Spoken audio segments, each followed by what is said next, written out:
ফের এসআইআর আতঙ্কে মৃত্যুর অভিযোগ এবার মাথাভাঙায়। অসুস্থ হয়ে ব্যক্তির মৃত্যু হয়েছে। এসআইআর আতঙ্কের জেরেই অভিযোগ করেছে পরিবার। ছোট ছেলের নামে শুনানির নোটিশ আসায় আতঙ্কে ছিলেন।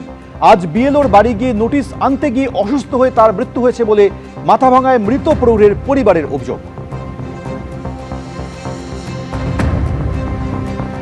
অন্যদিকে ভোটের মুখে ফের উত্তপ্ত হয়ে উঠল ভাঙড়। আইএসএফ এবং টিএমসির মধ্যে সংঘর্ষে ঝরল রক্ত।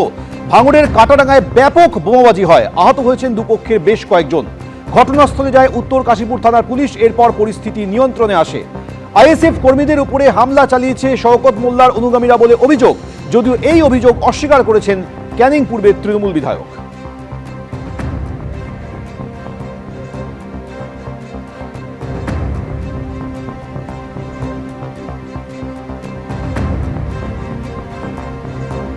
মূল মাস্টারমাইন্ড হলো শওকত মোল্লা। ওই নটোরিয়াস ক্রিমিনাল যতদিন থেকে দায়িত্ব পেয়েছে ততদিন থেকে একে দফায় দফায় উত্তপ্ত করছে ভাঙড়। ভাঙড় মানে শান্ত, ভাঙড় মানে অশান্ত না। এই শওকত মোল্লা, এর আগে আরাবুল ইসলামরা ছিল, এর আগে কাইজার আহমেদরা ছিল। কই কারো বাড়িতে হামলা করেছে? একজন নিজে পঞ্চায়েত সমিতির মেম্বার হয়ে যদি নিজের আব্বা মাকে সুরক্ষিত না করে, আমি নিজে সুরক্ষিত নেই। আমাকেও মারা হয়েছে ওই একই জায়গায় কদিন আগে। এখনো পর্যন্ত পুলিশ কোনো স্টেপ নেয়নি। পুলিশকে এর আগে বলেছে আমার জানলাতে বোম মেরেছে। সকালে আমাদের দলের কর্মীরা ওখান থেকে যখন আসছিল, তখন ভাঙড়ের এই কুখ্যাত সমাজবিরোধী ওইদুল বলে একজন আছে, সে আমাদের এই কর্মীদের উপর আক্রমণ করে। পাল্টা আমাদের কর্মীরা প্রতিরোধ করে। আমাদের 4 জন ছেলে এখন নার্সিংহোমে ভর্তি আছে, বেসরকারি হসপিটালে ভর্তি। তারা প্রথমে জিরন কাছে যায়, ওখান থেকে ফরওয়ার্ড করে কলকাতায়, কিন্তু কলকাতা না গিয়ে তাদেরকে প্রত্যেকে নার্সিংহোমে ভর্তি করা হয়েছে। হুগলিতে বসে নওশাদ যখন ভাঙড়ে পায়ের তলা থেকে জমি সচ্ছে, তখন ওখান থেকে বসে এখানে উস্কানি দিয়ে এখানকার মানুষের বোমাগুলি বন্দুক দিয়ে প্রতিনিয়ত এই অরাজকতা বিশৃঙ্খলা তৈরি করছে। আমাদের বিষয় এইটা যে অবিলম্বে যদি ওইদুলকে যদি অ্যারেস্ট না হয়, তাহলে আমরা বৃহত্তর আন্দোলনে নামব।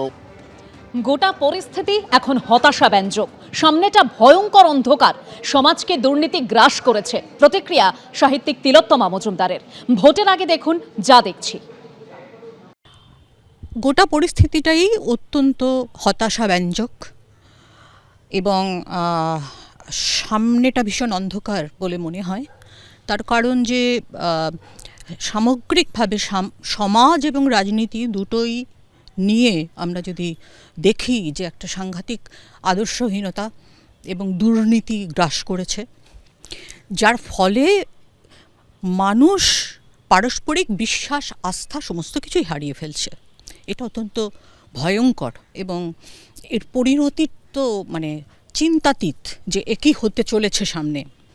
চতুর্দিকে অনিশ্চয়তা, দুর্নীতি এবং আশাভঙ্গের এই যে পরিস্থিতি, এখানে দাঁড়িয়ে মানুষ কি আশা করে কাকে নির্বাচন করবে এই বিষয়ে সাংঘাতিকভাবে তারা বিচলিত এবং একেবারেই সিদ্ধান্তহীনতায় ভুগছেন বলে আমার মনে হয়।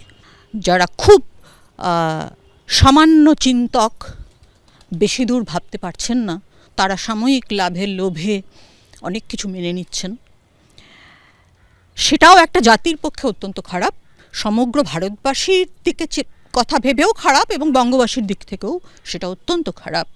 একটা জাতির মেরুদণ্ড যখন আঘাতপ্রাপ্ত হয়, তখন সেই জাতির একটা সার্বিক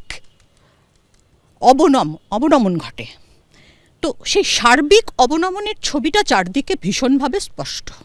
এবিপি আনন্দ, এগিয়ে থাকে, এগিয়ে রাখে।